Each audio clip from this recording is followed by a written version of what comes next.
What do you think the developer experience looks like as the world becomes more AI-centric? What becomes the role of the developer? Well, I think one interesting shift we're going to see before the role of the developer changes is the role of tools in the ecosystem. Right now, if you want to make a new developer tool, it's actually a ton of work. You got to make a whole UI around it, and that's because you build it for human consumption.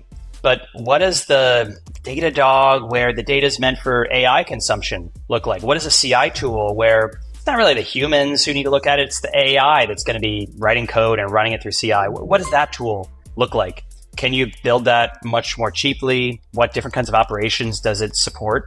I think that's really interesting. So take any successful DevTools company out there and go build the headless version of it that just AI would use. Another thing is if anyone can make CI that runs in 100 milliseconds, that would be incredibly valuable for all of Code AI. So that's my beg for anyone working on CI.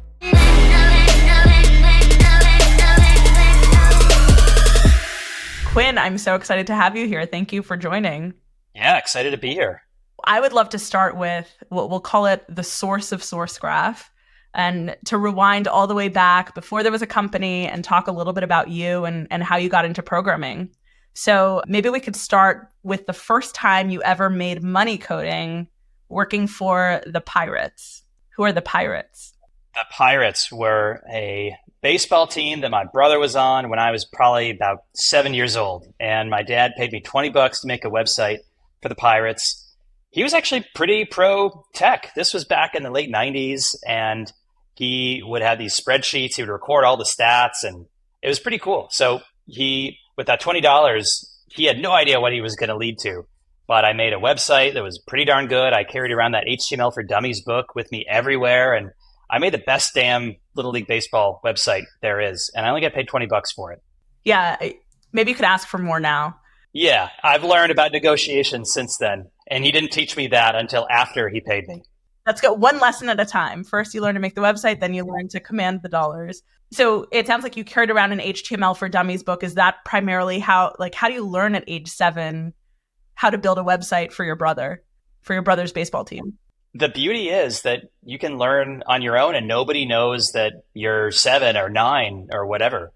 And pretty soon thereafter, I went on these forums, Webmaster Forums, SitePoint, and nobody knew that I was some kid. They would be asking me these questions. I would be responding with, hey, here's how you configure your Apache server. And companies all around the world would PayPal me $50 for fixing their Apache server. And that gave me such incredible independence. The money was nice.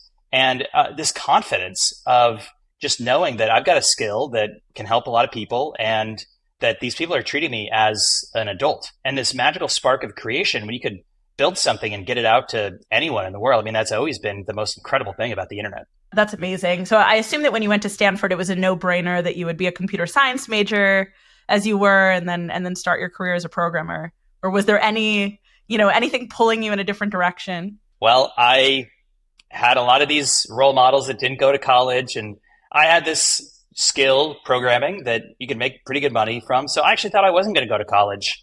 Thought, hey, I can just go out there and code. And so I flew out to California from Chicago, where I'd grown up. It was January. I brought only shorts and didn't realize it actually does get cold in California. Now I realize that. And yeah, we all made that mistake our first time in San Francisco.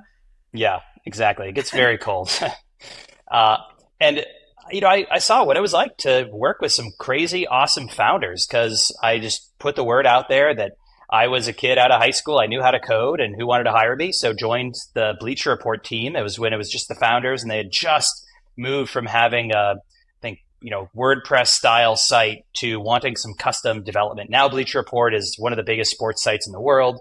But I just got to see how amazing it was to work with these founders that had a crazy idea where everyone doubted them and built the first version of their site, was the first employee there, and a lot of amazing stuff about it.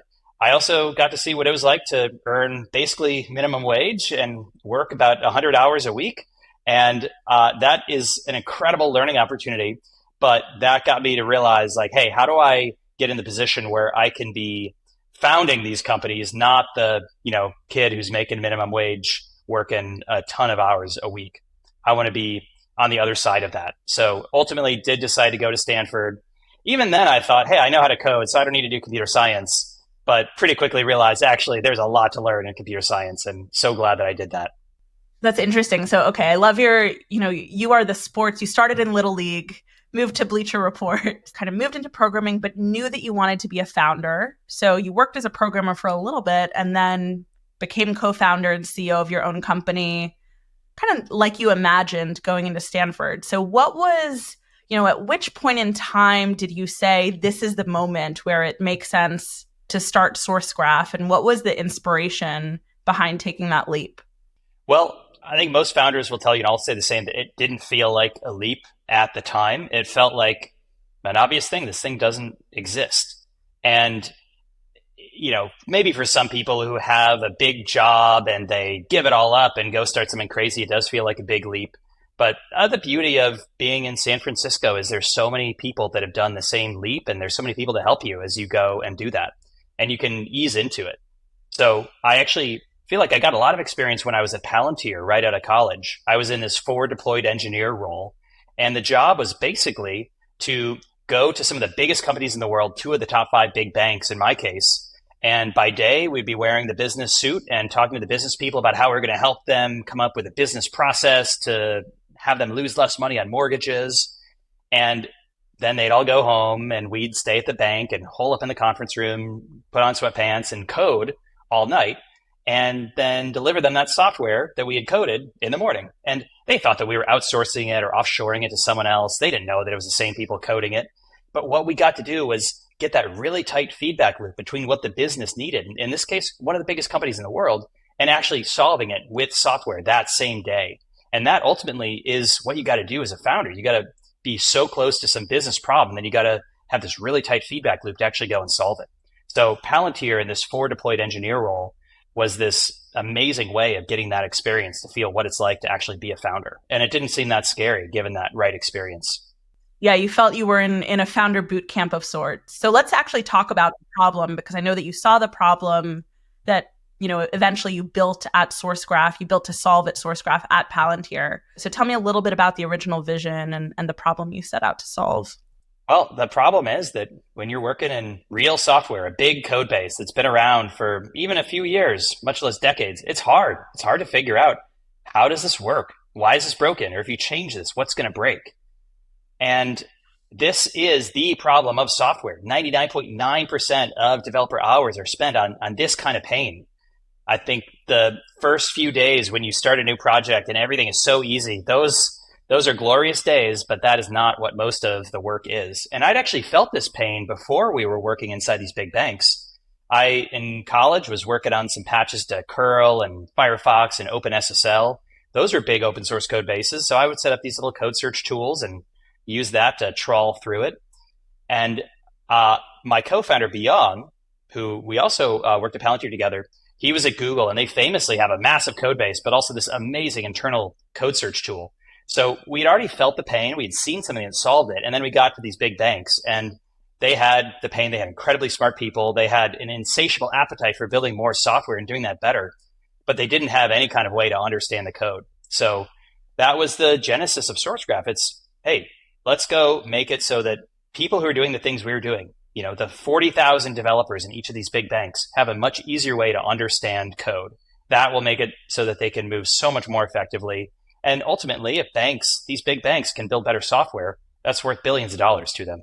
Yeah, absolutely. And I've onboarded to new code bases, and it is not always a fun thing to do. That initial exploratory stage and trying to figure out how everything fits together. I'm actually curious because you mentioned these really large banks and some of these large clients at Palantir and Google, which is obviously enormous. Folks can sort of search with their code host or editor or with what grep offers. So I'll ask two questions. One is, at what size code base is code search beyond those relevant? And then, what does Sourcegraph add that isn't available out of the box? Yeah, it's a really good question, because if you're in a tiny startup with a tiny code base, it's 3 people, you've been working for, a few months, you might know all of the code, and there might not be that much kind of intricate detail in all of the code. And you don't need code search. You probably don't even need syntax highlighting. You don't need code review. You don't need your editor's go to definition. You don't need tests. You don't need any of that. But again, if you're successful, that phase is not going to last for that long. Your goal is to embed a lot of value in your software. And that means you start to get complexity. That means you've got multiple repositories. That means you've got, massive code. That means you've got different versions running at the same time. That means you need to be looking at, well, what changed because it was working then and what have we shipped? And all of these things are where code search starts to help. And then the cool thing is, if we have proven the value of Sourcegraph code search to you on a big code base, even if you start a new hobby project, the next day and it's just you're probably going to use code search. It just becomes part of your tool chain. You get spoiled. Exactly.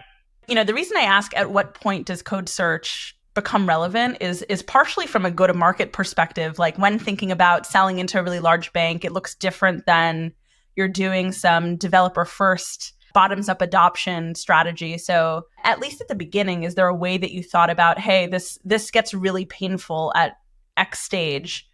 Or maybe the idea is, everyone needs it and some people just need it more than others. Well, we found this out the hard way. So, looking in hindsight, we initially thought that when we were building the first version of Sourcegraph, it solved our problems. We loved it. We were pretty small at the time. So let's go to our friends' tiny companies and actually try to sell it to them. That 3-person company that's been around for a few months, they don't have a lot of code. Maybe they don't have as big of a problem as Bank of America with a big code base. But if they have 5% of the problem, then 5% of the time we're going to win them as a customer, or we can charge 5% as much money. And it turns out that is not true whatsoever. There are some problems where if you go and target solving that problem as a startup, it doesn't scale down linearly. You can only go and convince companies that have a certain size and a certain intensity of that problem. And that's what we felt. So we unknowingly embarked on a product and a problem that ended up being a slog. And we kept with it because of the beauty of open source usage, where everyone, even if they're working on a tiny code base, they have to sometimes go into massive existing code bases and understand it for like 5% of their time. And that's when you're using open source libraries. So we saw the user numbers growing and growing and growing when people were using us on open source, but it was a real struggle to get people to actually bring this in their company. And it was only once we had met all of the kind of scaling and security requirements and did everything in the product so that we could go show it to a big company and it would be quite appealing to all of their devs, all the people that have a veto right, that we got our first customer. And that was Uber in around 2018. And at that point, they had thousands of devs using it. So, pretty cool that we got our first customer as a company that is so well known and that has thousands of devs who are using it. But you could say pretty not cool that we had to go and build that in kind of a cave from 2013 to 2018. But I'm glad we stuck with it. I'm glad you stuck with it too. Certainly good lessons there in terms of sort of like the slog until you find these larger customers as, we'll call it, better product market fit. Congrats on Uber and on many more since then. Thank you. We love our customers. And we stuck with it because we ourselves were using the product and we had some of this user validation. But I think of all the alternative scenarios where maybe if we had found a little bit more product market fit with these smaller companies, we would have built a completely different product. So I actually feel now it's an incredible differentiator that we're a company that has always been about serving enterprise problems. That's pretty rare, especially in dev tools, where there's a lot of companies actually that really struggle to even commercialize their product. A lot of times they were completely open source, almost as a religious choice, and they had to turn over their entire team when they wanted to go commercialize. And I think it's a huge benefit of us that we had a team that was very interested in serving these big companies. No, this is a classic. Building enterprise DNA is very challenging. And so I don't want to call the slog a blessing in disguise, but maybe it was exactly that. Yeah. So, you handle massive code bases and repositories. You focused on these enterprise customers 2018 on. So after the slog, post-slog. After the slog, post-slog. So I'm curious, what were the technical challenges that you all faced when you were scaling the platform? Because I'd imagine that the choices that you make from 2013 to 2018, when you're thinking about serving your friends who also have startups, may look different than when you're serving Uber. Yeah, what big one was it had to be self-hosted because at the time, 7 people and a dog, no one trusted us to host their code, which is such a sensitive asset. And it's actually not true that no one trusts us. You know who trusted us? It's those 7-person companies. And they would click through that GitHub screen that says, do you want to authorize, all of your code to go to this, company Sourcegraph? They were okay clicking that, but these big companies weren't. And it actually took it was a really important decision point to say, we are going to go self-hosted, because at the time, there was a lot of advice that I was getting from people who said, well, Quinn, these big companies that you want to be serving, they trust other companies on the cloud. They're using GitHub on the cloud and Salesforce on the cloud. So they would use you on the cloud. It's just they don't see enough product value. So it's actually a product problem. That's the advice that we were getting. And for me as CEO who loves our product, uses our product, if I were to say, no, I think it's actually a security problem, their feedback is like, Quinn, you're kind of being defensive. You're in love with your product too much. You need to disconnect a little bit. And ultimately, it was absolutely a security objection when we had a self-hosted, self-serve way to go and deploy Sourcegraph. That is when things really started to take off. That was around the time that we got Uber as our first customer. And then that year, we got like 7 or 10 other big tech companies as customers. And they would deploy it self-serve and get like 50 users or more without even talking to us. I'm curious how you get that conviction. You hear a bunch of folks around you saying, all right, even these large companies, they're moving to trust cloud provider or trust providers on the cloud. And how do you say, like this is the way that we need to build our product? Is it from talking to customers and hearing their needs? Is it intuition? Is it something else? What allows you to go against the grain? Yeah, I think it's listening to customers, because customers were literally telling us, we love your product. We use it for open source. We want it inside of our existing code base. Just make it so we can self-host, because we don't want to click that green button that sends all of our code over to you. Customers would literally say that. And it was all this external advice. So there's some element of being a founder, which is you're kind of fucked if you're wrong anyway. So if you believe something, you got to go with it, because you're not going to do a good job of executing on something that's antithetical to what you believe. Okay, so you moved to these more enterprise customers. And I'd imagine that you came across a bunch of different programming languages, and correct me if I'm wrong in that assumption, different version control systems.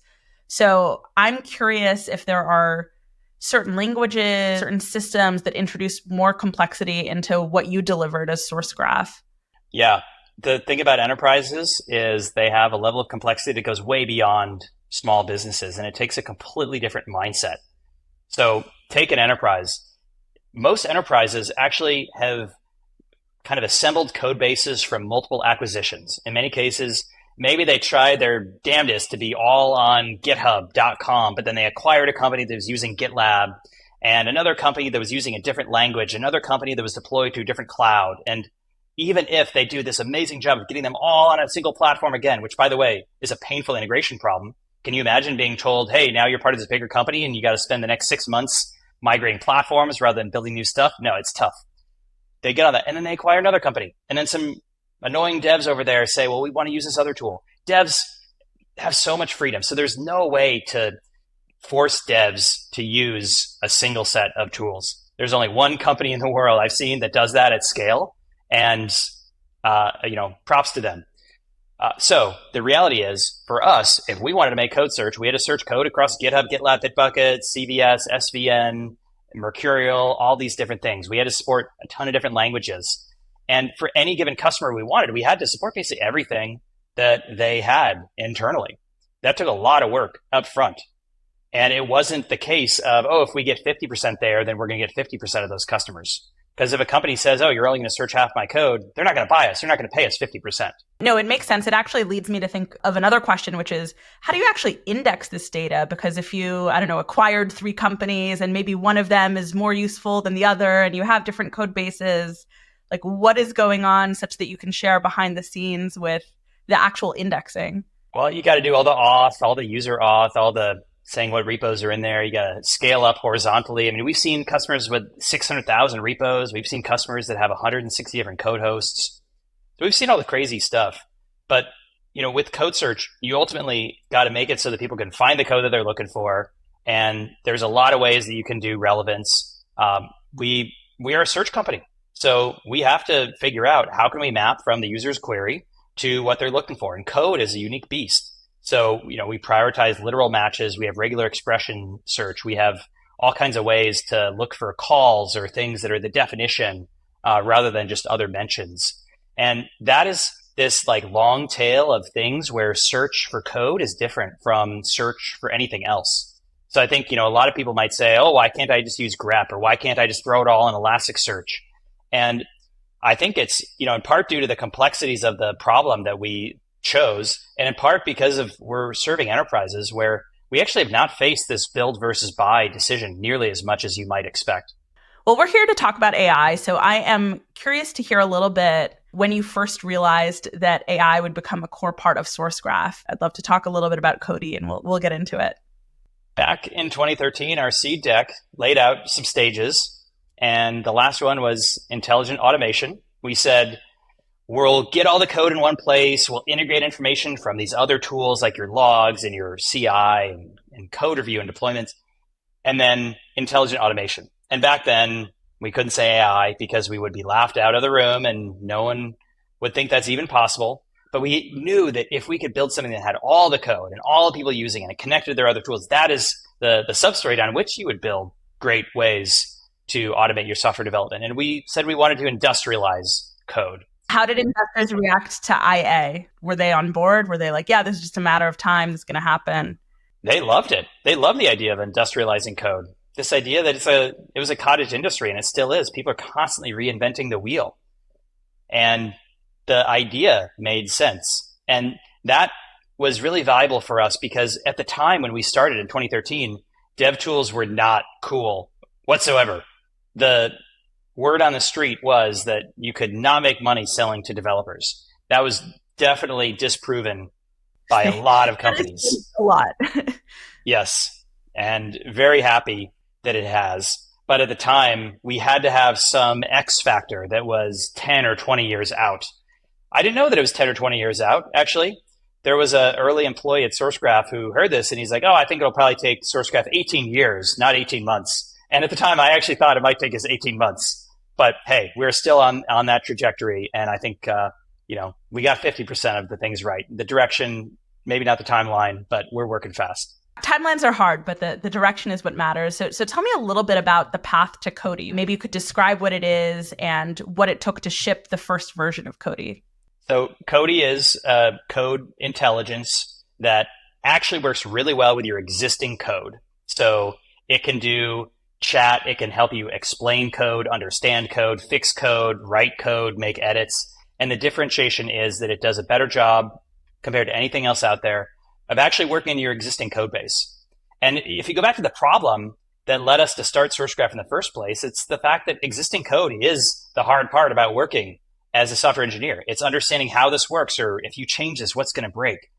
And any AI, even just a raw LLM, can do a good job of the build me an iPhone app in 24 hours type thing. It's when you actually have an existing code base. And we were very well positioned to be able to bring that understanding of the existing code base to the AI because we spent 10 years doing it to the human. We spent 10 years solving the same problems for the human. We would help them with all those things. And what AI did is it let us hold their hand a few more steps along the way so that we're not just showing them where in the code it's used, but actually in natural language, what might break.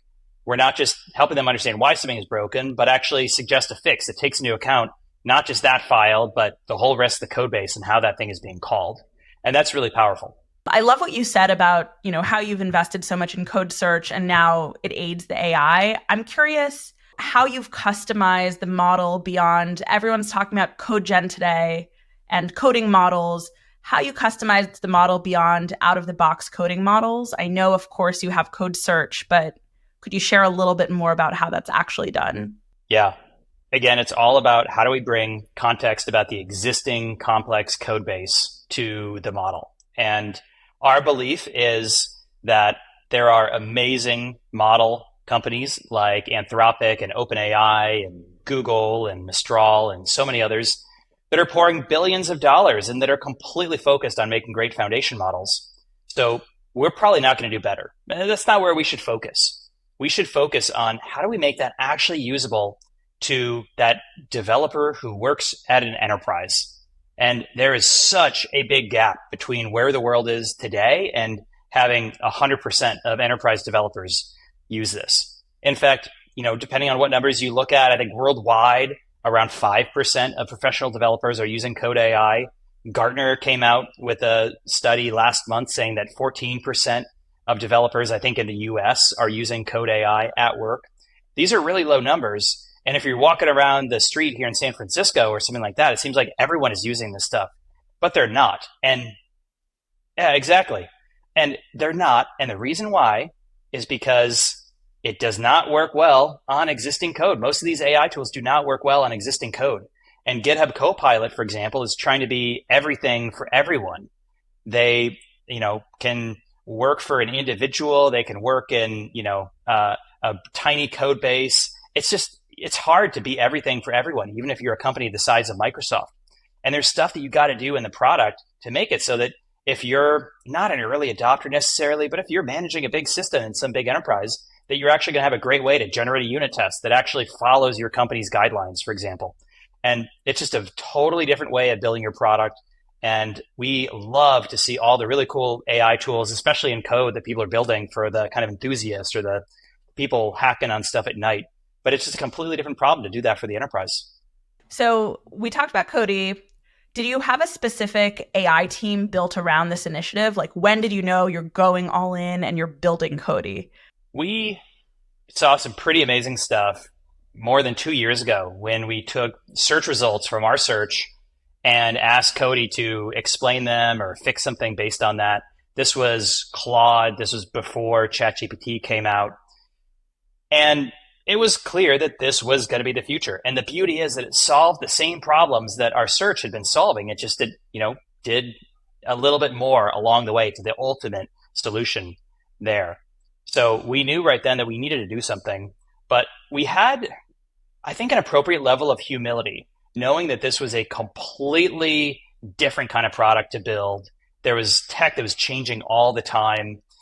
So we set the team's expectations. We set our customers' expectations that, look, this is the future, but we can't promise to know everything that's going on.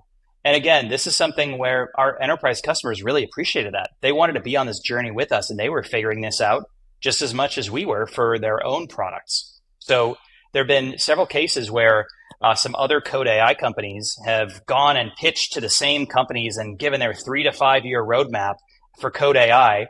And we're just really blunt. We're like, look, your problem is not a 5-year roadmap. Your problem is, how do you get more than 10% of your devs that's where GitHub Copilot usage often plateaus. How do you get more than 10% of your devs to even be using this stuff, period? How do you make it so you can go and have a AI review bot that applies some of your guidelines? That's the stuff that you got to solve before you can get to any crazy 5-year vision. So we were just really real with our company and with our customers there. That sometimes can come off as we don't have all the hype of some of these other things. But hey, we can stand behind what we said, and I'd rather make a lot of money and make customers happy than have a lot of hype. Yep, absolutely. You want to deliver real value. And what you said is interesting, which is you have the foundation model companies, you have the OpenAIs of the world, you have the Anthropics of the world. That's not where you want to focus. I don't think that's a hot take.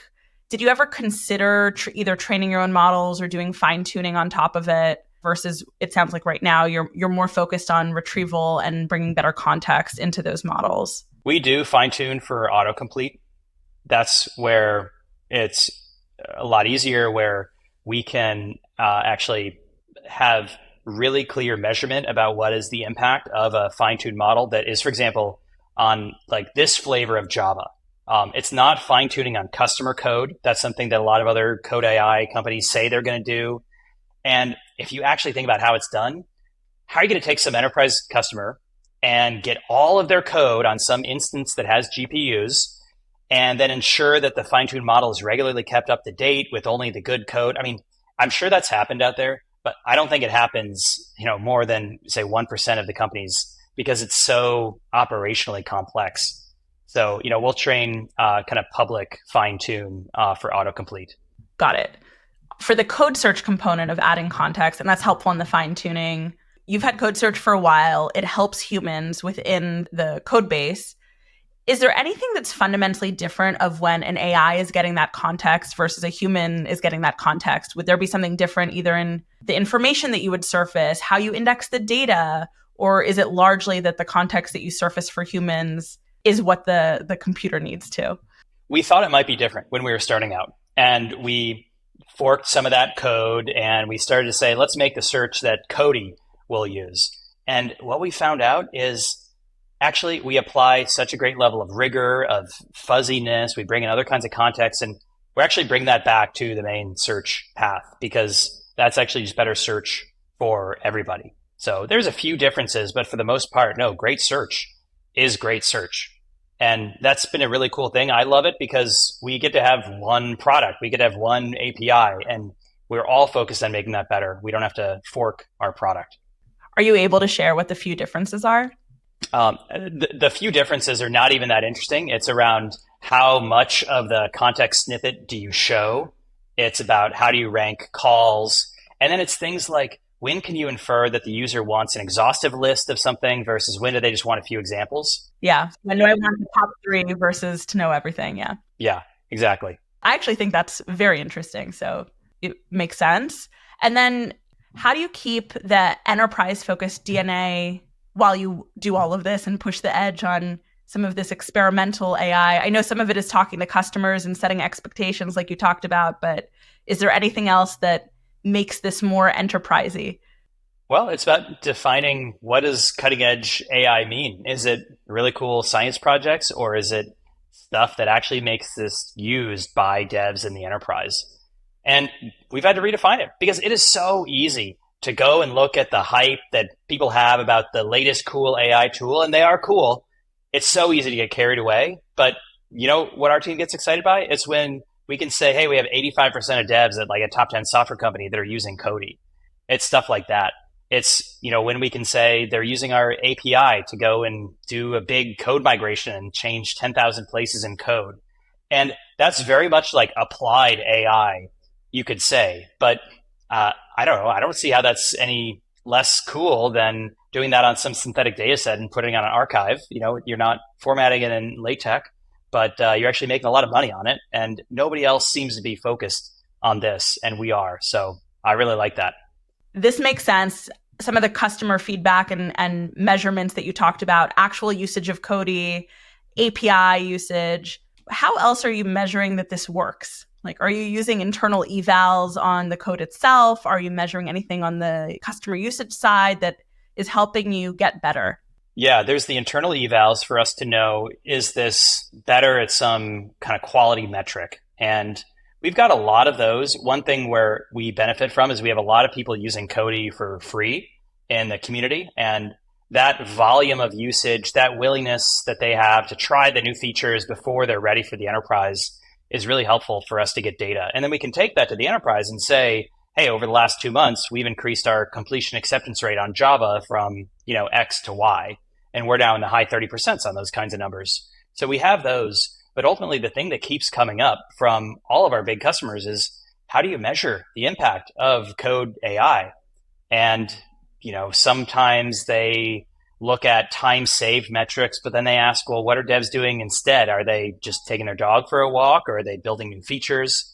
Sometimes they want to look at percentage of code written, on any given week, how much code did Cody write versus something else?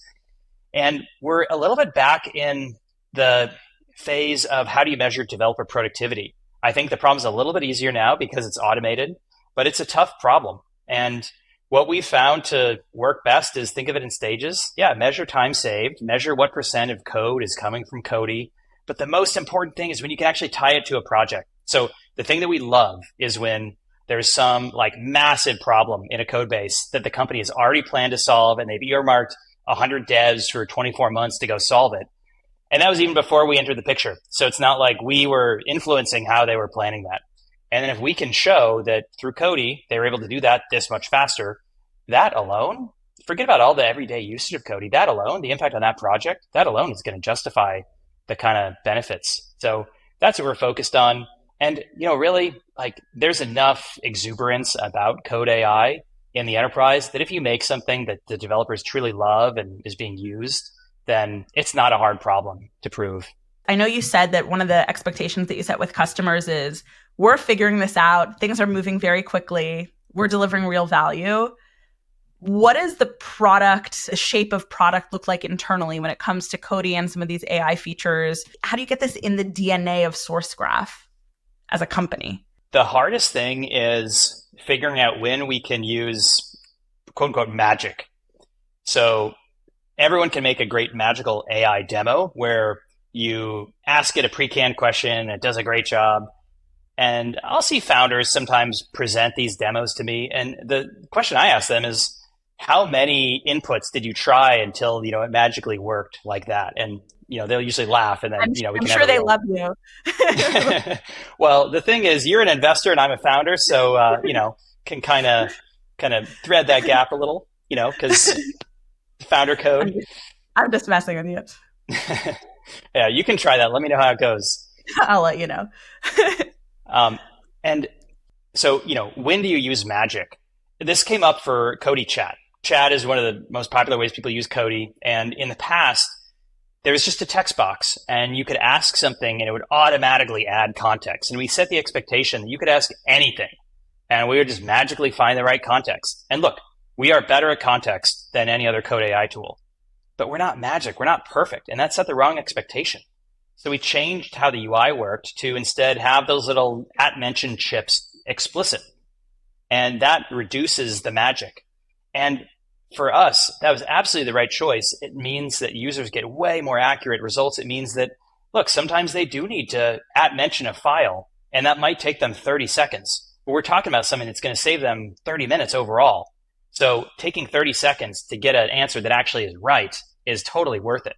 But look, it's a hard sale sometimes, especially if they have the perception that some other tool can work perfectly out of the box. So that's where we really just got to show the product, lead with the product, and build that trust so that they'll actually go and try that other tool before dismissing us and see, that other tool probably, the magic doesn't work. I mean, this makes sense. You're like, we will build the interface to help you get the accurate thing that you want, but exactly, maybe some of the bells and whistles go away relative to the demo. Yeah. What do you look for in AI demos to understand how much is real and how much is demo magic? Not everything is play aroundable, but some things are. And so if that's the case, I think to your point, you can pretty easily, you mentioned that you have a lot of data from the community that's using, using it before the enterprises do. And I'm sure you get some of your eval set and some of the edge cases from that. Of course, I'm just one person, but usually when you play around with a tool, it's one of the best ways to see how much of this is canned perfectly versus if I explore in different directions. That's not a complete answer because you can't do that all the time, but then you ask and you dig into like, what are the guardrails and capabilities? It's also okay. Every tool doesn't have to work perfectly for every case, but being honest about this is what it works really well for. And I think to your point, building UI around like UI almost as guardrails to direct the user for when either the AI needs more context or more information or just can't do the thing that you need it to do. So yeah, that's what I see in my world. I do have a hot take that I think most humans are not going to ever be able to prompt correctly. It's not that they're incapable of it, but that tools will be able to figure out how to make pre-canned prompts or how to get someone else on their team to have sometime in the past made a pre-canned prompt that does what they need. And in the enterprise, this makes sense.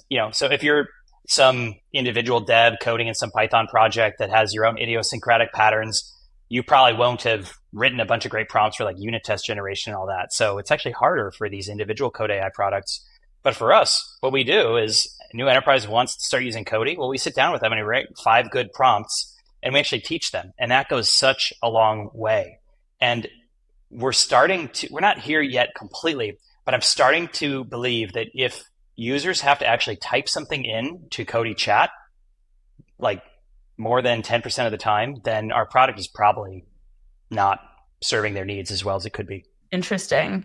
I mean, to your point, it all comes back to developer experience and how do you actually get them to do what they want to do, but make it as easy as possible. So prompting is the way right now. We're used to ChatGPT and chatbots, but is probably for a lot of products, it's going to be challenging to align like intent with outcome without more nudging. Yeah. Where do you think? I mean, you're very thoughtful. I like that hot take a lot. You're very thoughtful about developer experiences in general. What do you think the developer experience looks like as the world becomes more AI centric? What becomes the role of the developer? Well, I think one interesting shift we're going to see before the role of the developer changes is the role of tools in the ecosystem. Right now, if you want to make a new developer tool, it's actually a ton of work. You got to make a whole UI around it. And that's because you build it for human consumption. But what does the data dog where the data is meant for AI consumption look like? What is a CI tool where it's not really the humans who need to look at it, it's the AI that's going to be writing code and running it through CI? What does that tool look like? Can you build that much more cheaply? What different kinds of operations does it support? I think that's really interesting. So take any successful DevTools company out there and go build the headless version of it that just AI would use. Another thing is if anyone can make CI that runs in 100 milliseconds, that would be incredibly valuable for all of Code AI. So that's my beg for anyone working on CI. Okay, so faster CI and AI-ified tools that right now are central to the developer ecosystem. Do you think that that's the world? Do they replace the existing tools? Are they specifically for AI products? Do you think that some of these tools will become larger and their scope will increase? Like, how do they coexist with this world of developer tools? I think they become headless and they lose a lot of their pricing power and prominence in the developer toolkit because no human is going to actually know what tool they use under the hood. They're going to have their AI go and look through the logs, and you know, it's a very different way of interacting with these dev tools. How is that dev tool could be made by a smaller number of people out there? So I think it's going to be really disruptive to a lot of the big dev tools today. And you can even look at this from a migration point of view. If some dev tool was headless like that and wanted to say replace this other vendor that you're paying $3 million a year to and replace it with me, I'll charge you 100K a year. Well, it could use AI to go and do the migration. Now, it can't do that perfectly yet, but it can do it a hell of a lot cheaper today than it could 3 years ago. So I think that the battlefield is who is going to own the AI that knows everything about the code base that a dev is using. That is the thing that mediates and connects with all the different tools they're using, that knows how to do a release, that knows how to, after you've made the code change, go and write the test, go update the changelog, the README, go update the other callers. There's got to be an AI that knows that. That's all this toil that developers have to do. So even before AI solves the hardest business domain problems of coding, where the human brain is probably going to be better for a while, it can solve all this toil. And that means completely changing the landscape of dev tools. And I think we're all for it because devs hate toil. Thank you for walking us through this journey from what started off as a slog to the customers who really, really needed code search to this new era in AI. I know that we started with you hacking for the Pirates for your brother's baseball team. So I'd love to end on, how you got involved as a board member in Hack Club and what that means to you.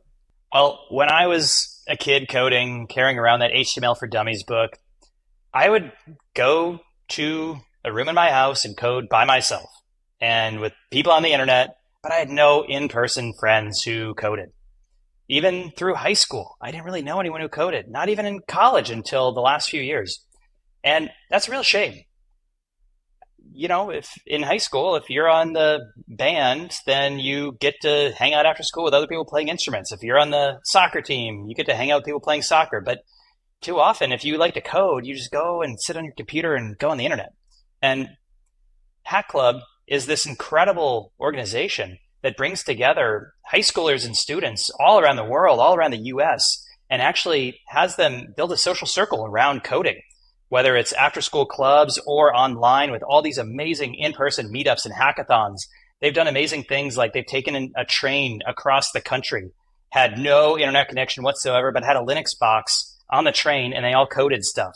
And, these amazing in-person coding events that make coding accessible and fun and more personal. And there's so many people that join Hack Club because they thought coding was cool, but they'd never even started. And they just get exposed to this whole incredible world, that spark of creation. And so now you have Hack Clubbers all around the world that have these amazing stories that create things that if any professional software engineer did it, it would completely completely wow you. So I love seeing the stuff when it gets on Hacker News or on hackclub.com, and it's just this absolutely incredible organization. It's the only nonprofit that I'm involved with in this way, and I just think the absolute world of it, and can't wait for hopefully some of my 3 kids today to go and join Hack Club when they're a little older. I love that. Thank you so much for coming on, Quinn. Thank you. Happy coding, everyone. Happy coding.